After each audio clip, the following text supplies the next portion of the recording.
నమస్తే రమ్ గారు. నమస్తే జయ. రమ్ గారు, మనము రకరకాల అమ్మవార్లకి సంబంధించిన కథలు చెప్పుకున్నాం. చాలా బాగా వెళ్ళినాయండి. హ్మ్. అవి ఇప్పటికీ చూసినా కూడా ఒకలాంటి పులకింతలాగా అనిపించేస్తూ ఉంటుంది. అయితే కన్యకా పరమేశ్వరి, నేను ముఖ్యంగా ఆర్యవైశ్య సత్రాలు వీటి దగ్గర శ్రీ కన్యకా పరమేశ్వరి ఆర్యవైశ్య సత్రాలు ఇలాంటివి చూస్తానండి. హ్మ్. ఎక్కువగా అక్కడే గమనిస్తాను. అంటే వారికి ఇలవేల్ప, అసలు ఈ అమ్మవారి కథ ఏంటండి? చాలా విశేషమైన కథ జయ. ఆహా. కనికా పరమేశ్వరి కథ భలే పరమాద్భుతంగా ఉంటుంది. నిలబడిన ఒక ఆ, స్వరూపంలో కనిపిస్తుంది అమ్మవారు. అవునవును. చాలా సౌందర్యవతిగా కూడా అమ్మవారు. అంటే ఈ కన్యకా పరమేశ్వరి ఆవిడ ఆర్యా పరమేశ్వరి యొక్క అమ్మవారి యొక్క స్వరూపంగా జన్మించింది. మ్మ్. చాలా చిత్రమైన కథ చెప్తారు. ఇంచుమించు 10-11 శతాబ్దంలో జరిగింది. ఓహో. జరిగిన కథే.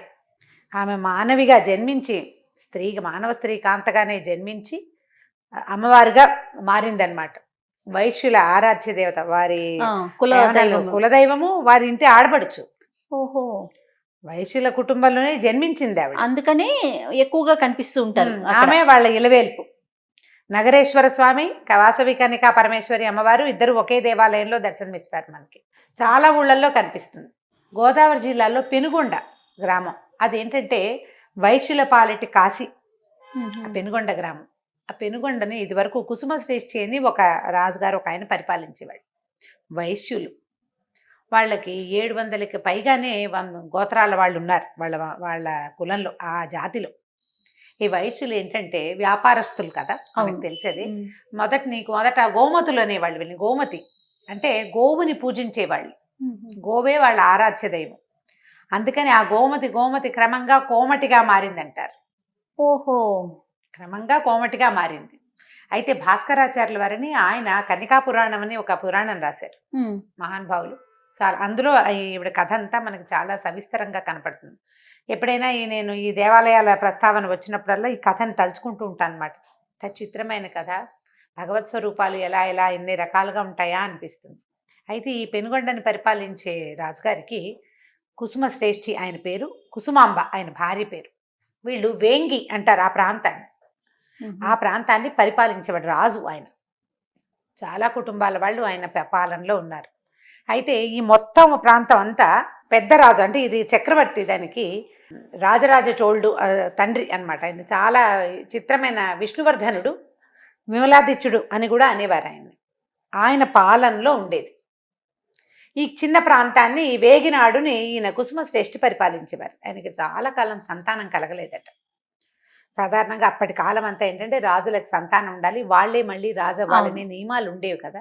అయితే వీళ్ళు తమ గురువైన భాస్కరాచార్యుల వారిని చాలా ప్రార్థించారు సంతానం కోసం. ఆయన ఏమన్నారంటే, దశరథ మహారాజు చేసినట్టుగా నువ్వు కూడా పుత్రకామేష్టి చేయమన్నారు. దశరథ మహారాజు పుత్రకామేష్టి చేసింది ఎప్పుడు? త్రేతాయుగం నాడు. అప్పటి విధానానికి మళ్ళీ కలియుగపు విధానం, మధ్యలో యుగం మారింది కదా, యుగధర్మాలు మారినాయి, కొంత విధానం మారింది. ఈ విధానం ప్రకారం పుత్రకామేష్టి చేశారు. యజ్ఞఫలంగా వారికి 2 పళ్ళు చేతిలో పెట్టారట. ఈ పళ్ళు 2 భుజించండి యజ్ఞప్రసాదంగా అని. ఆ ప్రసాదాన్ని భుజించాక ఆవిడ గర్భవతి కుసుమాంబ. ఆమెకి 2 సంతానం కలిగారు, కవల పిల్లలు, ఒక మగ పిల్లవాడు, ఒక ఆడపిల్ల. అయితే అమ్మవారికి ఇంద్రప్రసాదంగా భావించి అమ్మవారికి వాసవి, అమ్మాయికి వాసవాంబ అని, అబ్బాయికి విరూపాక్షుడని పేరు పెట్టారు. 2 పిల్లల్ని చక్కగా పెంచుకున్నారు. చాలా తొందరగా విద్యాబుద్ధులు నేర్చుకున్నారట ఇద్దరు. మగ పిల్లవాడికేమో ఈ రాజు కావడానికి సరిపడా శస్త్రాస్త్ర విద్యలు అవన్నీ నేర్పించారు. అమ్మాయికి పురాణ ఇతిహాసాలు, శాస్త్రాలు అన్నీ చక్కగా చదివించారు. చాలా బుద్ధిమంతురాలు. వాళ్ళకి కులదైవం ఆ ఊర్లో ఉన్న నగరేశ్వర స్వామి. శివాలయానికి చాలా భక్తిగా వెళ్ళేదట ఈవిడ వాసవి. ఆమెకి శివభక్తి పరాయణురాలు. వివాహం మీద ఆసక్తి లేదు. అయితే కొంత యుక్త వయసు వచ్చాక విరూపాక్షుడికి ఒక బంధువులు తెలిసిన ఇంకొక రాజకుటుంబం నుంచి అమ్మాయిని తెచ్చుకుని వివాహం చేసుకున్నారు. అబ్బాయి వివాహం అయింది, అమ్మాయి కూడా వివాహం చేస్తారంటే ఆమె ఎప్పుడు శివ పూజా దురంధరురాలుగానే ఉండేది. నిత్యము నగరేశ్వర స్వామిని దర్శించేది, యోగాభ్యాసంలో ఉండేది. ఎక్కువగా ఆమె ధ్యానమగ్నురాలుగా ఉండేది. పెద్దగా సాధారణంగా ఆడపిల్లలకు ఉండే ఆసక్తి ఉండే అన్ని రకాల వ్యవహారాల్లోనూ ఆవిడ లేదు. గంభీరంగా ఉండేది. చిన్న వయసు పిల్లలు చిలిపిగా ఉంటారు, 19-20 ఏళ్ళ పిల్లలు ఎట్లా ఉంటారు, ఆవిడ ఆ ధోరణిలో ఉండేది కాదు.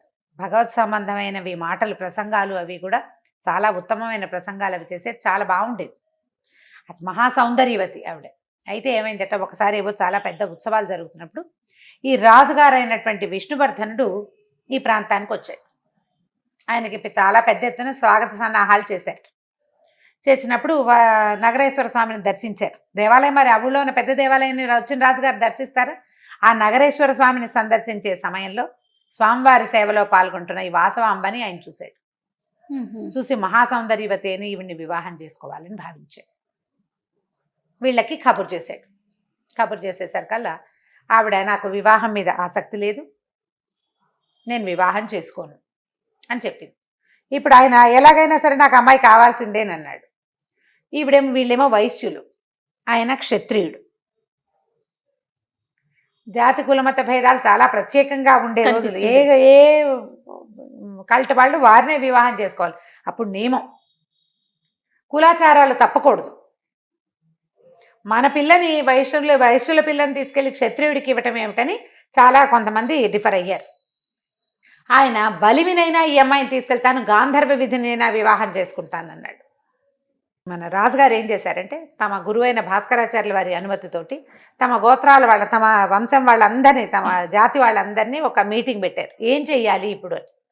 714 గోత్రాల వ్యక్తులు ఉన్నారు, కుటుంబాలు ఉన్నాయి వాళ్ళ పాలనలో, వాళ్ళు మొత్తం అందరూ సమావేశమయ్యారు. కొంతమంది ఏమన్నారంటే, రాజు దండెత్తి వస్తానంటున్నాడు, రక్తపాతం ఎందుకు, రాజు అడిగినప్పుడు ఇచ్చేయాలన్నారు. 102 గోత్రాల వాళ్ళు మాత్రం ఒప్పుకోలే. కులాచారం తప్పకూడదు, అమ్మాయికి ఇష్టం లేదు, అసలు ఆమె వివాహం చేసుకోవడానికి సుంకురాలు కాదు, ఆమె నేను నగరేశ్వర స్వామివారి సేవలోనే గడుపుతానంటుంది. ఈ 102 గోత్రాల వాళ్ళు ఒప్పుకోలేదు. మిగిలిన వాళ్ళంతా మరి ఇంకేం చేస్తాను, రాజుతోటి యుద్ధం, రక్తపాతం. ఎక్కువ మంది ఒప్పుకున్నారు. ఒప్పుకునేసరికల్లా ఈ సభ జరుగుతుంటే ఆవిడ కూడా వాసవాంబ వచ్చిందట. అక్కడికి వచ్చి, ఇంత హింస అవసరమా, యుద్ధం చేయడానికి 102 సిద్ధపడ్డారు, హింస వద్దు, అహింస పద్ధతిలో వెళ్దాం, నేను అగ్ని ప్రవేశం చేస్తాను, ఆత్మాహుతి అయినా చేసుకుంటాను కానీ వివాహం కుదరదు. ఈ 102 గోత్రాల వాళ్ళు, అమ్మ నువ్వు ఆత్మాహుతి చేసుకుంటే నీతో పాటు మేము కూడా చేసుకుంటామన్నారు. ఆమె ఒప్పుకుంది. గోదావరి నదీ తీరంలో 102 కుండాలు పెట్టారట. ఈవిడికి ఇంకో కుండం, 102 కుండాలు. వాళ్ళు ప్రతి కుటుంబం అందరూ ఆహుతి అవ్వద్దు, కుటుంబానికి ఒక్కొక్క దంపతులు చొప్పున వచ్చారు.